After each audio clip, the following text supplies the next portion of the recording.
Point को खूब तरह से खींच करके बीच में से अगर आप टेकू लगा दीजिए तो किस तरह से एक पेंडोल बन जाता है या एक तंबू बन जाता है, ऐसे ही मनुष्य बन जाता है जब वो धर्म के सहारा लेकर खड़ा होता है। जब तक आप पार नहीं होते तब तक आप इस तंबू के जैसे बने रहें, न ज्यादा इधर दौड़े न ज्यादा उधर दौड़े, बीचों बीच स्थित होकर के रहें। और जब आपका जागरण कुंडलिनी का होता है तो बहुत ही आसान हो जाता है, क्योंकि न तो आप इधर गए न उधर की हवा में डोले हुए हैं, एकदम से छेद करके कुंडलिनी जब ऊपर चली जाती तो ये ऐसा पूरा का पूरा आकाश बहुत सुंदरता से खुल जाता है। तब आप पूरी तरह से इंटीग्रेट हो जाते हैं, क्योंकि आपके ये जितने भी चक्र मैंने बताए हैं इसके अंदर से, इसके अग्र के अंदर से आपका सूत्र दौड़ता है। और जब ये सूत्र अंदर से दौड़ता है तो जो चित्त आपके पेट में है उस चित्त को अपने साथ अपने सर पे लेकर के दौड़ता है। अगर आपको किसी छेद में से कपड़ा घुसाना हो तो आप इस कपड़े के अंदर में सुई लगा करके या कोई चीज लगा के और इसको उसके अंदर से घुसा देते हैं। इसी वक्त आपका चित्त स्वयं ही उस कुंडलिनी पर बैठ करके और ऊपर आ जाता है और फिर जो सर्वव्यापी शक्ति है उससे एकाकार हो जाता है।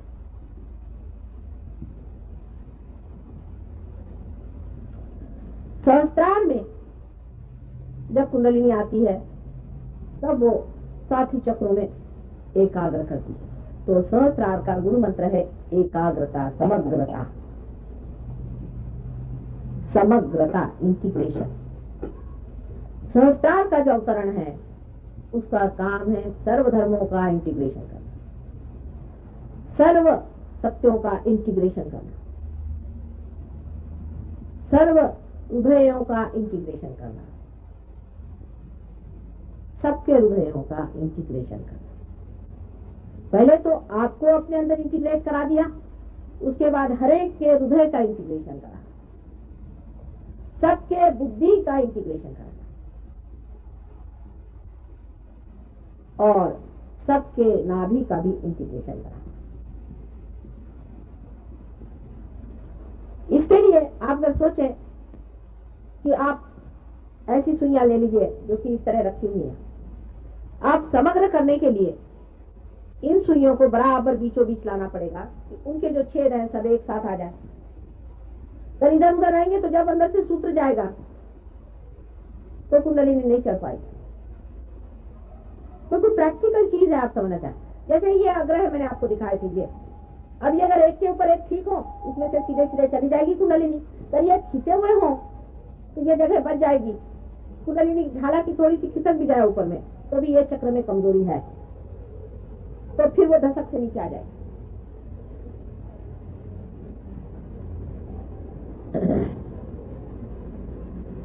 सहस्त्रार का जो काम है वो ये है कि जब सहस्त्रार के अधिकारी संसार में आए तो कुंडलिनी को उठा के और सहस्त्रार में समा के यहाँ से छेद दे। ये सहस्त्रार का काम है। एक ये बंद है, खास करके बंद है। जैसे कि मैंने कहा कि राजयोग के सारे ही बंद पहले घटित होते हैं कुंडलिनी के चढ़ने में, करने नहीं पड़ते 100 बार समझ लीजिए। राजयोग किया नहीं जा सकता, ये घटित होता है अंदर अपने। हठ योग भी किया नहीं जाता, वो भी घटित होता है अंदर। जब कोई गुरु भी कराते हैं तो वो घटित करते हैं और अंत में जो महायोग है वो सहस्त्रार से होता है, जहाँ की आपका मिलन का समय आ जाता है। तो सारी फोर्स जब आकर के यहाँ रुक गई तो सहस्त्रार में पहले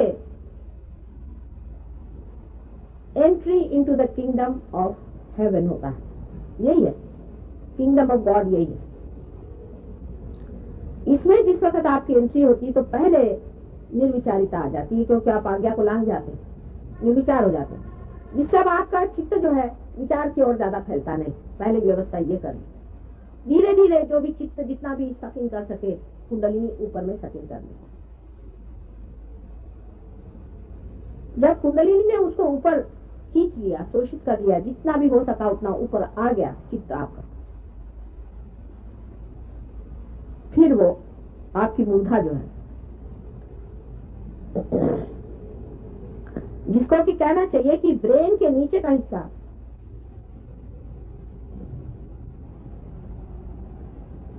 उसको शांत करती है थोड़ी कुंडलिनी सबसे पहले।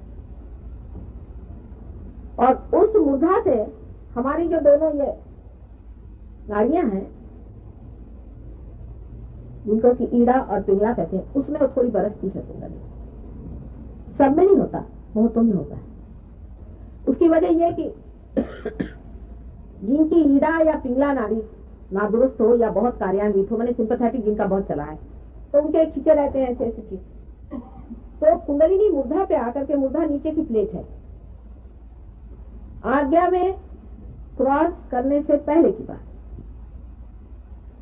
कुंडलिनी यहाँ पर झाड़ जाती है। तो आदमी को ऐसा लगता है जरा आंख थोड़ी बोझिल हो रही है, थोड़ा जरा रिलैक्सेशन सा लगता है कि जैसे जरा सी नींद सी आ रही है, ऐसा लगता है शुरू में। अगर किसी की बहुत ही ज्यादा बोझिल हो तो ज्यादा नींद सी लगेगी।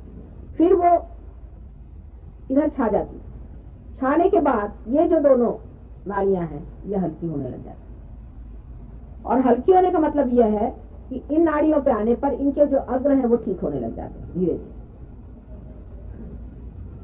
फिर से जो कुंडलिनी का हिस्सा जो उतरता है नीचे में, वो फिर नाभि में आ जाता है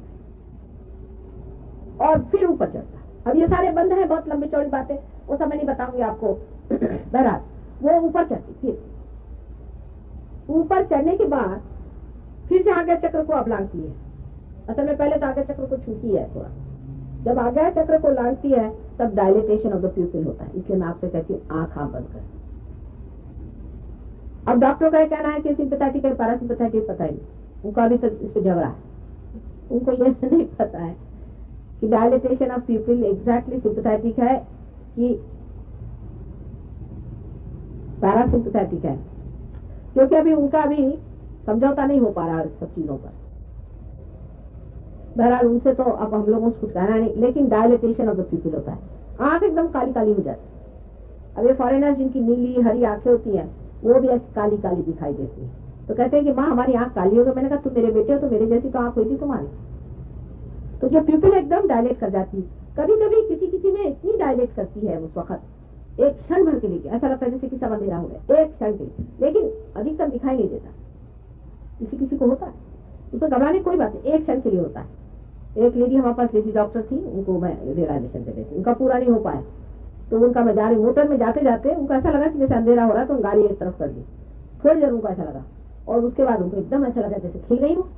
जाकर वहां से फोन किया, पता नहीं मुझे क्या होगा, मैं तो एकदम खुल गई।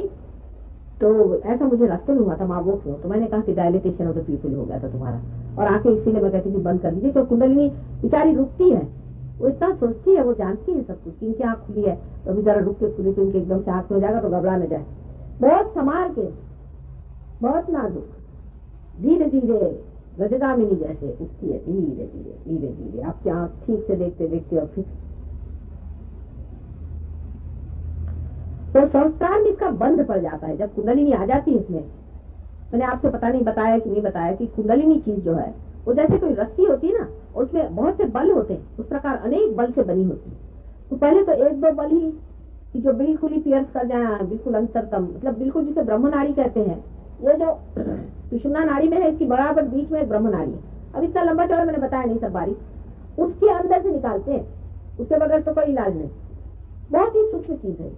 उसके अंदर से कुंडलिनी को पहले निकाल करके और उसके एक ही दो बल ऊपर चढ़ते हैं, और चढ़ करके और यहाँ पे चित्त को ढकेलते हैं, चित्त को यहाँ ढकेल के रखते हैं। तो वो घटना होने की वजह से आपका बाहर से चित्त हट जाता है, और यहाँ पर जो संस्कार है उसको ये प्लावित करते हैं, उसको जागरूक करते हैं। उसके जागृति की वजह से चक्र भी धीरे धीरे सब जागरूक